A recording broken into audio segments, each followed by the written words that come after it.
phones on me and go in and take bribes from people. But, you know, thinking about stuff like that, you know, what they got me out here, I'm thinking I really have authority. And this is administrative, non-enforcement pocket commission. That was one of the other things I thought about. And then I thought about, and I found out this is another issue, a levy versus a notice of levy. This is something that I didn't deal with a lot because I was an agent and I just assessed the tax. I wasn't a tax collector.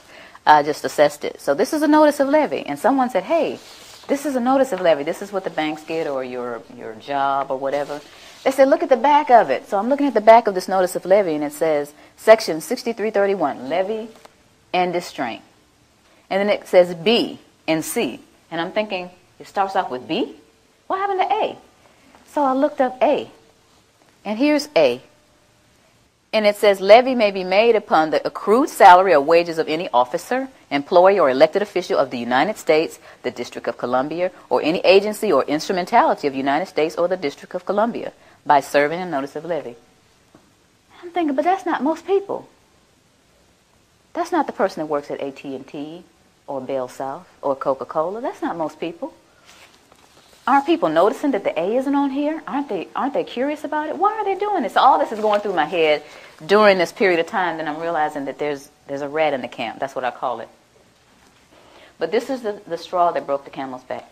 The Federal Reserve is not federal. How many of you did not know before today that the Federal Reserve isn't federal? If you did not, don't be shy. If you didn't know before today that the Federal Reserve isn't federal, raise your hand.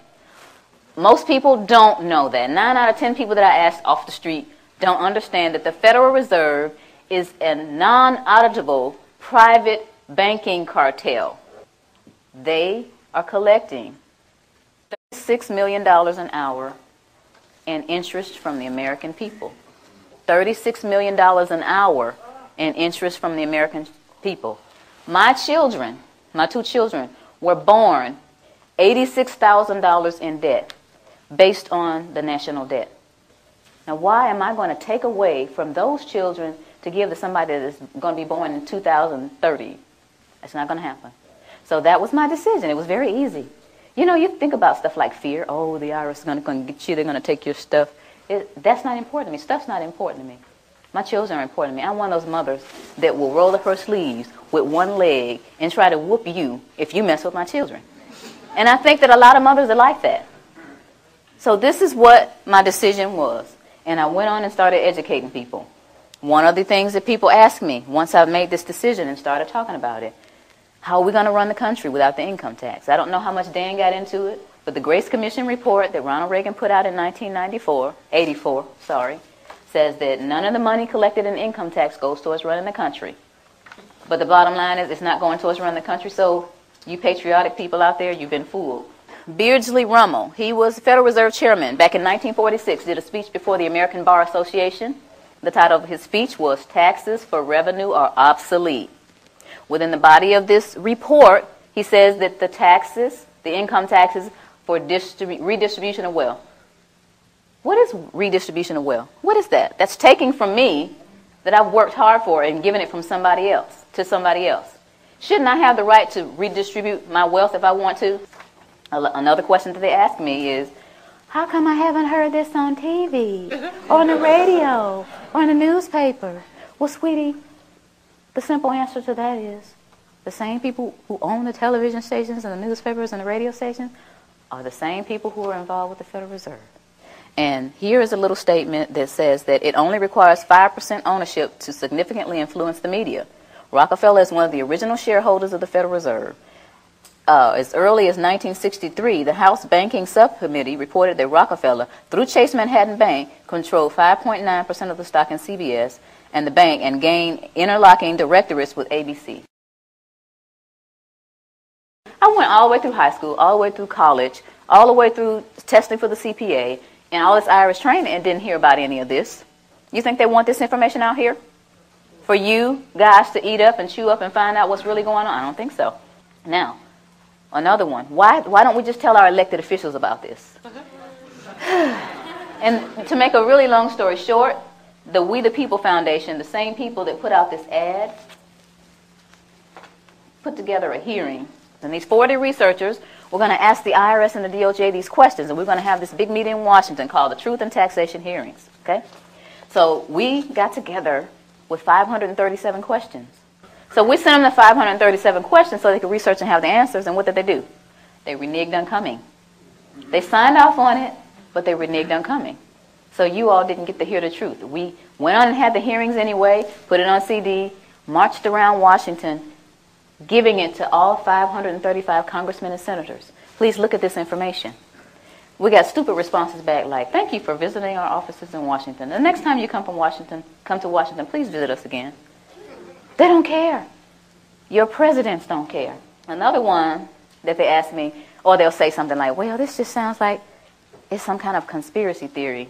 Y'all hear that a lot? Okay. But tell me this, what's the difference between a conspiracy and a strategy? Don't you understand that this is all by design? All this black, white stuff. You're white, I'm black, you know. You're Democrat, I'm a Republican. You know, y'all heard of divide and conquer before, right? Why y'all letting them do it to us? While I'm sitting up here arguing with this man about what his great-great-great-granddaddy did to mine, there's this big old fence closing in around us. And while I'm sitting here wasting time and he's sitting here telling me why he doesn't know, we need to put our heads together and figure out how to get out of this fence that these people are building around us. Am I right? Yeah. That's what we got to be. Divide and conquer, we can't let that work anymore. It's been working all these years.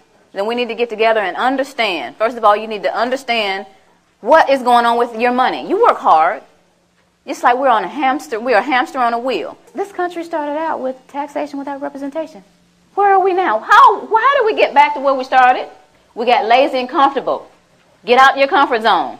I never tell people to file a tax return. I never tell them not to file. I never tell people to pay taxes, and I never tell them not to pay. What I tell people is to do your own research, do your due diligence, and decide whether or not you're going to be a slave or get off the plantation. That's your choice. So in essence, you're wasting time. As long as you continue to feed the monster's going to grow. They're going to laugh in your faces. Any kind of cause that you have, anything that you're trying to do in your life concerning getting things back on track with our country, the way it's supposed to be, you're going to get laughed at because you continue to give them the money to do whatever it is they're doing to us. A lot of people don't care. A lot of people get the money taken out of their checks and they actually think they're getting, oh, I get back $3,000 every year. They don't take anything from me. I say, sweetie, look at your W-2. They took $14,000. They gave you back $3,000 of your own money. Oh.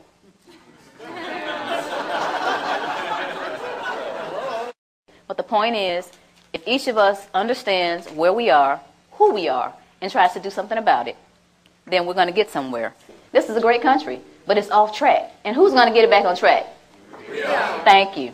Thank you all. Allied to good, nightmare to you.